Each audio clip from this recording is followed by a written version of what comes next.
All right, today we're talking about this, the Rapsodo Mobile Launch Monitor.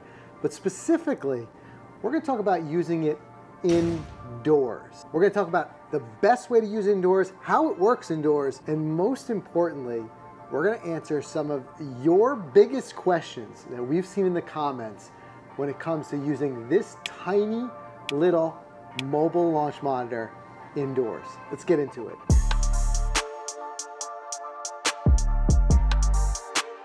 All right, the one thing I love most about this thing is how quick it is to set up.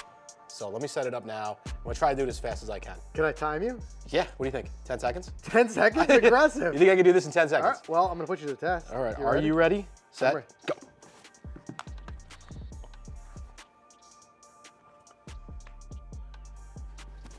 Don't tell me. How quick is that, right? All set, ready to go. All right, okay, obviously that was pretty fast, but tell us, what do you have to do actually to set this thing up? What did you just do in 7 seconds? All right, so basically all I did is I turned on the MLM, I went into the app Rapsodo, I clicked on practice. There's 2 options, outdoor and inside. Well, they call it net, being inside. I hit net and boom, start new session.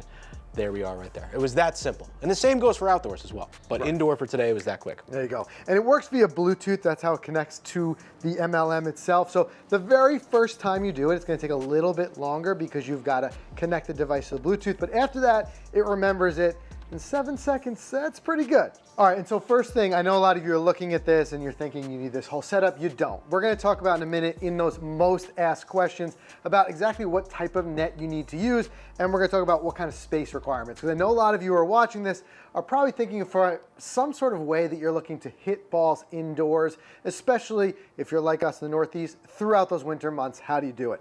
But I think the first thing we got to do is understand how this works, because the reality is there's a lot of different systems you can use indoors. They all work differently, so some have pros and some have cons. So the way the Rapsodo Mobile Launch Monitor works is this is actually a radar device, this part of it is. However, as you saw when Mike was setting it up, when your phone sits in there like that, it's also using the camera optics of your phone so that it's doing both an optical measurement of the ball flight as well as a radar. So you're able to get both. So some radar only devices require a little bit more travel so that they can read the ball. They also require some other things. We're gonna do that in the frequently asked questions. I know a lot of you are probably asking, does it require you marking the balls in a certain way? So we'll talk about that in a second. But first, it's just important to know that the reason why this works out to be a very darn accurate device indoors is because it's measuring both radar and optics. So you're able to do it in a shorter area with a little bit more of that accuracy. So we'll tell you about that, but let's first answer the first question. What is required for setup? All right, so for the device itself, it's very simple. You've got a power button on the side and you've got a USB charger here. It does require a phone in order to use because, like I said, it's gonna use the optics of the phone. For requirements indoors, I know a lot of you most likely have space requirements. I'm gonna grab, I actually have a tape measure to show you this. So for the Rapsodo Mobile Launch Monitor, it requires 6 feet from where you're hitting the ball to where you set up the device. So there's 6 feet right there. And then it requires an additional 8 feet of flight. So more than enough there. We've got more than enough. But the average garage would probably cover it, basement. Exactly. So between the 6 feet behind and the 8 feet to the net, that is all it needs in order to use both the radar and the camera in order to measure the ball. All right, so easy enough. First you go in, you click the club. For me, I picked 8-iron. And what I like about this is that you do have a video feature, which when you're outdoors, you'll get that nice tracer. It'll save the video in the bank. You can go back, you can download it, you can watch it, you can share it with a coach, whatever the case may be. Indoors, you do not get the tracer, so I sometimes like to, when I'm practicing indoors with this, is I turn off the camera feature. Simple button, I'll hit the 2D, which is really cool because it shows you the field of where you're hitting the ball, so you'll easily see the dispersion map. And the other option is, where is it, right here, where it's just like your basic, simple, no frills launch monitor showing you launch angle, ball speed, and carry, 3 numbers right there on the screen. And that's where I'm gonna keep it on for these. What's easy about this mobile launch monitor as well, not only is it super easy to set up, but it's super easy to use. So I have a green light, which means, Mike, you're all good, swing away.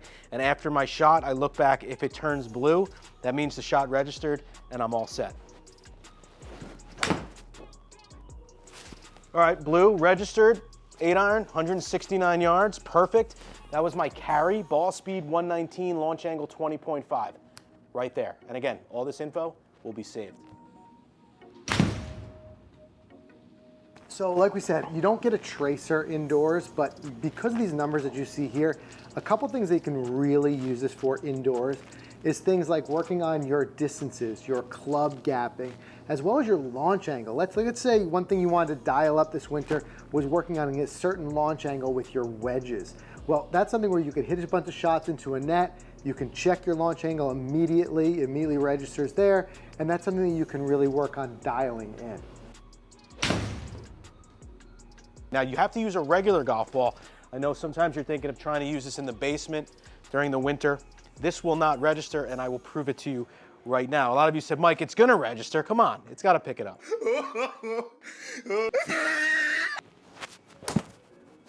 So nothing there, it didn't even turn blue. Now I'll take that same ball that's unmarked, same swing, same club. This is how great this technology is. It knows a real ball is there. Boom, blue. 163, good number, just like that. Some all radar systems need some sort of reflective marking on there to try to pick up things like spin numbers and distance numbers. Here with the Rapsodo, it's not required, so just use any golf ball that you've got in your bag and you're good to go. All right, so another kind of best practice question that we get as far as environment goes, what is the best way to make sure you're getting good readings? And the number one thing that kind of often gets overlooked is actually lighting. Like I said, because this is not just strictly a radar-based system, because it includes the optics from your phone, the more well lit your area is, the better you're gonna get as far as readings go. And you can see we've got a lot of light in this room. Whatever space you're considering, wherever you've got that 6 feet behind, 8 feet in front, also think about how you can get some more light in that area. The more you can light the area where the ball is flying, the better readings you're gonna get. So invest a couple bucks in a good light, and trust me, it's gonna pay dividends. You know, like you don't get tracers indoors, you only get them outdoors. The other thing you only get outdoors is the auto club recognition, where you just wave the club in front. It'll tell you, it'll change the club automatically. That does not work indoors. So easy enough, it's not that difficult. You touch the button, I'm going 8 to 7 iron. That wasn't too difficult. Which what Mike brings up there is a good point. And a big question that's asked often is, what are those features for the Rapsodo Mobile Launch Monitor that only work outdoors? So these would be when you bring the device to a range. The things that you can use when you're outdoors are things like combines, long drive competitions closest to the pin, that club recognition that Mike just mentioned, as well as session insights. It's available, but it's very limited when it comes to indoor as compared to outdoor use. But there's always new things that are released in future updates. So all we can speak to is what's out there right now, but we have seen new things roll out on the same device as the software updates roll out. But the good news is you can still use a lot of the most important launch monitor features indoors. All right, so speaking of those sessions, I just hit a couple of 7 irons, I just hit a couple of 4 irons. Let's say that my session is now complete. I'm in my garage, it was a 25 swing day, gonna get back to my life. But first, before I do that, you quickly pull this thing up. We're gonna go back here and we are going to end the session. Then you go to home. Here's my 11 shots from the indoor net practice. Here was the last one as an example. I can click this, it'll bring it back up for me. There was the last 4 iron I hit.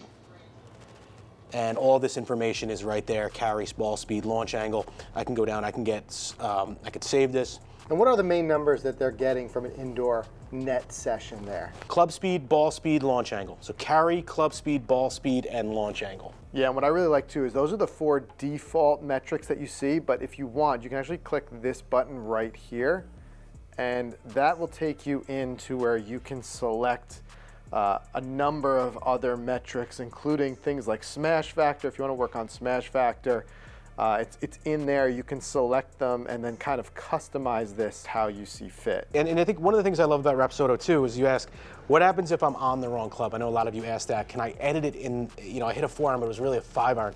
Well, look how easy it is. Say this 4 iron was really a 5 iron. Well, I just click this, I click 5, and it's been edited in the back end. That easy. So like we said before, net type. That's another question that comes up. Do I need a specific net? Do I need a screen like this? No, you don't. Any net that you can work with your space that's going to stop the flight of a real golf ball is fine. So a lot of you have used something like this or have wanted to use something like this for a budget launch monitor indoor practice session kind of setup area.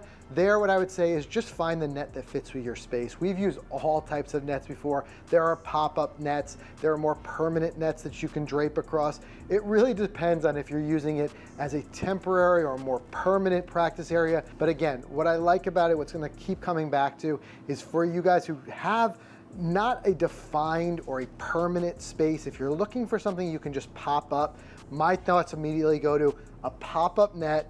And this, as you saw, Mike set it up in 7 seconds. You can be very quick to practicing, and whatever helps you get your reps in is what's gonna make you a better golfer. So that's one thing that's definitely gonna help.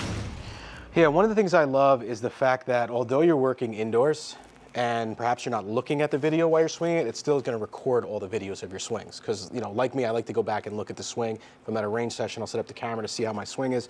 Right here, we could just hit play, and all of a sudden I look back, I could see myself, I could see the strike, and then right in the top, it shows the carry, the ball speed, and the launch angle. And I think one of my favorite parts, Mike, is that you've got that for each shot. So go back to that shot list there. Yeah, and you could just scroll. Look at this. You could just keep going. So all my shots, it'll change the club according to the shot. If I want to go back and see it by list and pick one out, and like I want to pick the first one, I just go there and I go for it. All right, Mike is setting up here to hit driver, so I'm gonna have to move out of the way in a second. But one thing I want to keep coming back to is, again, like, who's this for? Like, who would be looking for a device like this? And the reason we want to address it now is we're winding down towards the end of the season here in the Northeast, for at least for outdoors. So moving indoors, a lot of you are looking for a way that it feels like you're more than just hitting balls into a net, that you're actually working on it and able to kind of see the numbers of what you're working on. For you, I think it's perfect. You're gonna get things, like I said, if you're working on your launch angle, your carry distances, you're getting that, it's storing that information for you. What it doesn't do is it's not a full simulator. It doesn't have a projection here where we're having a simulator or stuff like that. So it's more of like a game improvement tool. But I think a big part of that too comes down to the affordability. So usually this device runs about $499. However, we've said this before, we've done this in a lot of our other videos. We'll put a coupon code below. Rapsodo, very, very generous to offer all of our viewers $100 off. So if you put Golficity MLM at the Rapsodo website when you order it, it brings it down to $399. And I think it becomes an invaluable tool for somebody who wants something who's actually measuring their indoor sessions, doing all these things, plus you have that added benefit of when you do get the opportunity to step outside, that's when you can do things like combines. We've talked before about the importance of making your practice more similar to what you'd experience on the golf course, a little bit of pressure, mixing up targets. That's what you can do with something like combines. So I think if somebody who's looking for something that can, a measurement, a true mobile launch monitor, and something that, because it uses radar and optics, is also highly accurate indoors, I think that that's who this is going to be for. Okay, let's address the biggest elephant in the room though, and that is, can you use it with Android? Unfortunately, the answer is no. This is still iOS only. However, I doubt we're the only ones reading the comments. I would imagine that Rapsodo hears it too, and they're probably working on some sort of Android option. But for now, anybody who is on iOS, the good news is anything that is iPhone 8 or newer will work with the net feature indoors. You can also, if you want a little bit bigger visual experience, you can also use an iPad with this. So whether it's your iPhone or your iPad, as long as it's newer than an iPhone 8 or newer, you are good to go. Just unfortunately, Android users, you will have to wait probably just a bit longer until that's released and it comes for Android too. But iOS, you're good to go. Hopefully we answered a lot of your questions, but I'll tell you what we'll do. If you have any questions that we didn't touch on here, drop them in the comments below and we'll answer as many as we can. Go and check out this video here next where we do the full Rapsodo Combine. We'll see you in the next video.